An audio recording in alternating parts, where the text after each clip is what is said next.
कहा जाता है आप बहुत कड़वा बोलते हैं या बहुत बेबाकी से बोलते हैं।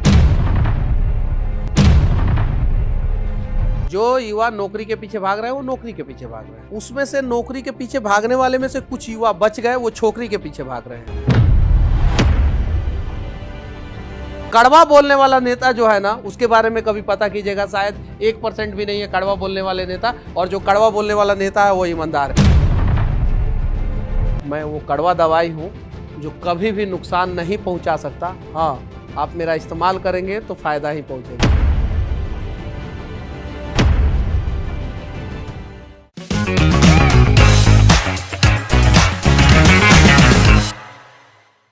नमस्कार दोस्तों, मैं आपका गाइड ओजांग। कैफे ओजांग में आप सभी का बहुत बहुत स्वागत है, जो कि राष्ट्रीय मुद्दों और राष्ट्र के विषयों को उठाने वाले हमारी समाज के जो हीरोज हैं उनको प्रस्तुत करता है। आज मुझे बहुत गर्व महसूस हो रहा है कैफे ओजांग में, जहां हमारे बीच में जाने माने पत्रकार, जो खुद को पत्रकार तो नहीं कहते, एक सामाजिक आंदोलन क्रिएट करने वाले व्यक्ति कहते हैं, जमीन से उठकर आए और आज क्षितिज पर अपनी जो बेबाकी से राय रखने की कला है आश्चर्यचकित कर दिया है। जो समस्याओं को मानस पटल पर लाकर रख दिया है कि आज शासन प्रशासन सब कोई घबराता रहता है और बेबाकी से अपनी बात कहते हैं। स्वागत करता हूं मनीष कश्यप जी का इस प्रोग्राम पर, जो राष्ट्र के मुद्दों को, बिहार के मुद्दों को इतनी बेबाकी, इतनी निर्भीकता से उठाते हैं कि देखने वाला भी दांतों तले उंगली उठा लेता है। स्वागत है सर। बहुत बहुत धन्यवाद सर। तो शुरुआत करते हैं, पत्रकारिता का ख्याल आया कहाँ से? पत्रकारिता का ख्याल आया, मतलब कि मैं एक बार पूना से आया था, मेरा डीएल नहीं बना था, तो खो गया था। मैं दोबारा उसको बनवाना चाहा तो उन लोगों ने पैसा मांगा मेरे से, तो मैंने वीडियो बनाना शुरू किया। उसके बाद से बहुत सारा वीडियो बनाया, धीरे धीरे वीडियो वायरल होना शुरू हुआ। उसके बाद से 2021 साल था, मतलब कि पिछले साल, तो मुझे लगा कि मुझे इसमें जो है आना चाहिए और प्रॉपर तरीके से आना चाहिए। तो 2021 से पहले मैं वीडियो बनाता था, ये बात सही है, लेकिन 2021 के बाद से जो है मैं पत्रकारिता फील्ड में आया। उसके पहले मैं पत्रकारिता फील्ड में नहीं था। तो बस समाज में एक रिफॉर्म लाने के लिए एक प्लेटफॉर्म की ज़रूरत थी और पत्रकारिता से कोई अच्छा प्लेटफॉर्म नहीं हो सकता था, तो इसीलिए मैंने पत्रकारिता को चुना। विषय क्या चुना आपने? विषय बस जहाँ भी गलत हो रहा है वहाँ पे आवाज़ उठाना है और जनता की बातों को जो है नेताओं के कानों तक पहुँचा देना है। मुझे नेताओं की बातों को जो है जनता तक नहीं पहुँचाना है। जबकि मैं नेता लोगों का भी इंटरव्यू करता हूँ, बहुत कम करता हूँ तो वहाँ पे भी जनता की ही समस्याओं को नहीं पूछता हूँ। ये नहीं पूछता हूँ कि आम कैसे खाते हैं, मुँह से खाते हैं कि कैसे खाते हैं, जैसे अक्षय कुमार नरेंद्र मोदी जी से पूछे थे। तो हम ही नहीं पूछते, हम पूछते हैं कि बेरोजगारी पर आप क्या कहना चाहते हैं। और जब पब्लिक के बीच में रहता हूँ तो भी पब्लिक की समस्या को, तो आम और चाय पे हम नहीं चर्चा करते हैं, हम चर्चा करते हैं पब्लिक की समस्याओं पे, चाहे वो पब्लिक के बीच में हो या नेताओं के बीच में हो। कहा जाता है आप बहुत कड़वा बोलते हैं या बहुत बेबाकी से बोलते हैं, दो लोगों की राय है इसमें।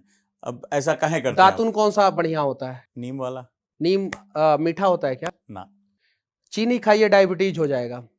सही है कि नहीं है? बिल्कुल सही बात। लेकिन नीम के दातुन से आप जिंदगी भर ब्रश कीजिएगा, आपको डायबिटीज नहीं होगा, दांत चमकता रहेगा, दांत में कीड़ा नहीं लगेगा। कुल मिलाकर आप कड़वी दवाई हैं। तो कड़वा बोलने वाला जो है दिल का कड़वा नहीं होता है। मीठा बोलने वाला जो है ना, मीठा मीठा करके जो है आपको कहां से काट देगा कोई गारंटी नहीं है। तो देश के सारे नेता मीठा बोलते हैं, आप देख सकते हैं। और कड़वा बोलने वाला नेता जो है ना, उसके बारे में कभी पता कीजिएगा, शायद 1% भी नहीं है कड़वा बोलने वाले नेता। और जो कड़वा बोलने वाला नेता है वो ईमानदार है। वैसे ही कड़वा बोलने वाला पत्रकार भी कहीं नहीं तो कहीं ईमानदार होगा। बेईमान होता तो उसको नेताजी के साथ मीठा मीठा बोलना पड़ता। तो मैं वो कड़वा दवाई हूँ जो कभी भी नुकसान नहीं पहुंचा सकता। हाँ, आप मेरा इस्तेमाल करेंगे तो फायदा ही पहुंचेगा। और इससे आप बदलेंगे क्या? क्यों बदलूंगा? मैं अगर गलत रहूंगा तब तो बदलूंगा। हम लोग को बहुत सारे जगहों पे समस्या होता है, बहुत सारे जगहों पे धक्का मुक्की हो जाता है, गाली गलौज लोग करने लगता है, बहुत सारे जगहों पे अपराधियों के बीच में चले जाते हैं। पता चलता है कि पूरा यहाँ पे आया हूँ, यहाँ पे मर्डर हुआ है और मर्डर जो है करने वाला उधर है, बगल का है, वहाँ पे चला गया। तो वो सारे समस्याओं से लड़ते हुए हम लोग आज इस मुकाम पे पहुंचे हैं। और आज जिस मुकाम पे हूँ उस मुकाम पे मेरे साथ जो है 90% बिहार के लोग खड़े हैं।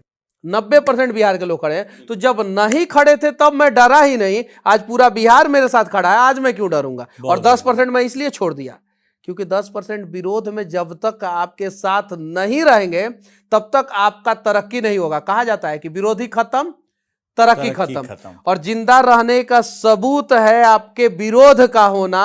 जिस दिन आपका विरोध होना बंद हो जाए, समझ जाइए कि आप मर गए। आपके गांव का, गली का, मोहल्ला का जो है गुंडा भी मर जाता है तो लोग कहते हैं वाह बड़ा नीमन आदमी था ये, मर गए तो नीमन। तो यानी विरोध का होना जरूरी है जीवन में तरक्की का। बहुत बढ़िया बात कहें। और युवा पीढ़ी को क्या संदेश देंगे? युवा पीढ़ी को यही संदेश देना चाहता हूं कि आप अपने लिए मत कीजिए सिर्फ। क्योंकि आज के युवा आईएएस भी बनते हैं, आईपीएस भी बनते हैं। आज के युवा जो है बढ़िया बढ़िया नेता भी बन जा रहे हैं। आज के युवा जो है बड़ा अच्छा जॉब भी, बड़ा बिजनेसमैन भी बन जा रहे हैं। लेकिन वो सिर्फ और सिर्फ खुद में इतने व्यस्त हो जा रहे हैं कि देश के लिए सोचने का समय ही नहीं है।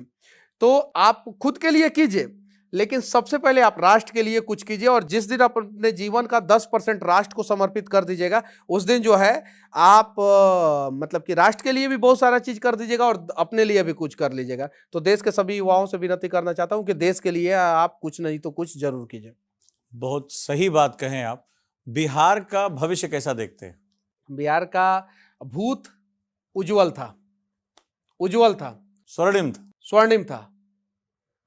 भूत और भविष्य दोनों का राशि सेम है कि नहीं है? बिल्कुल। किसी पंडित जी से पूछिएगा, बिल्कुल। किसी भी विद्वान आदमी से पूछिएगा, भूत और भविष्य दोनों का राशि सेम है।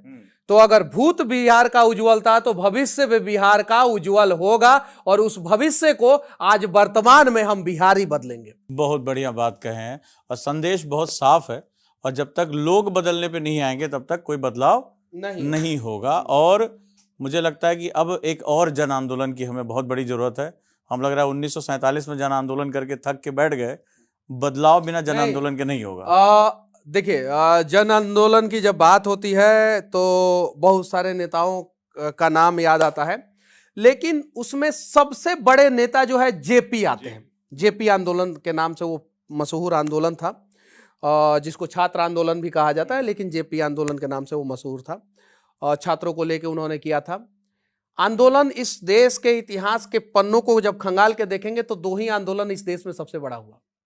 एक सत्याग्रह, सही है, बिल्कुल। दूसरा जेपी आंदोलन। दोनों आंदोलन कहाँ हुआ? बिहार की मिट्टी में। दोनों आंदोलन किन लोगों ने किया? दोनों बिहार के लोगों ने। गांधी जी आए थे गुजरात से, पूरा देश घूमे थे, कहीं साथ नहीं मिला। बिहार के लोगों ने साथ दिया तो मोहनदास करमचंद गांधी जो है महात्मा गांधी बन गए। तो जब बिहार के लोगों का इतिहास में आंदोलन करना मतलब कि इतना लिखा ही हुआ है, तो फिर भविष्य में भी आंदोलन होगा, बड़ा आंदोलन होगा, भ्रष्टाचार के खिलाफ होगा। और वो आंदोलन सिर्फ और सिर्फ बिहार में नहीं, पूरे देश में जो है वो क्रांति ला देगा। क्या बात है। और तभी मेरे ख्याल से पूरा देश जो है बदलेगा और युवाओं को एक रास्ता मिलेगा। आज लग रहा है ना कि ये सब चीजें युवाओं की प्रतिभाओं को खा रही हैं। आपका क्या राय है? एकदम। देखिए, जो युवा नौकरी के पीछे भाग रहे हैं वो नौकरी के पीछे भाग रहे हैं। उसमें से नौकरी के पीछे भागने वाले में से कुछ युवा बच गए, वो छोकरी के पीछे भाग रहे हैं। वो इंस्टाग्राम के रील के पीछे भाग रहे हैं। तो आप नौकरी के पीछे भागिए, छोकरी के पीछे भागिए, इंस्टाग्राम के रील के पीछे भागिए, फर्क नहीं पड़ता। आप जो है देश के लिए कुछ कीजिए। और जिस दिन युवा जग जाएंगे उस दिन देश के सबसे बड़ी समस्या का समाधान हो जाएगा और देश फिर से हमारा महान हो जाएगा। लेकिन आज के समय में कहा जाता है 100 में 90 बेईमान, अब फिर भी हमारा देश महान। तो खैर, परिवर्तन तो कहीं से भी शुरू हो सकता है। कैफे ओजांग पे आज हमारे साथ बहुत ही क्रांतिकारी विचारों के धनी मनीष कश्यप जी, जो सस्तक न्यूज़ के प्रणेता हैं, अगुआ हैं और लगातार अपने जीवन को एक मिशन बनाकर कार्य कर रहे हैं। तो कैसा लगा ये वीडियो ज़रूर मुझे बताना। अगले किस महान शख्सियत को, किस बड़ी शख्सियत को जिन्होंने खुद को बनाया है, इस मिट्टी से जोड़कर बनाया है, उनके साथ हम बातचीत कर सकते हैं। मिलता हूं मैं अगले किसी मुकाम पर, किसी अन्य विषय पर, किसी और मुद्दे के साथ। तब तक नमस्कार। जय हिंद। जय हिंद।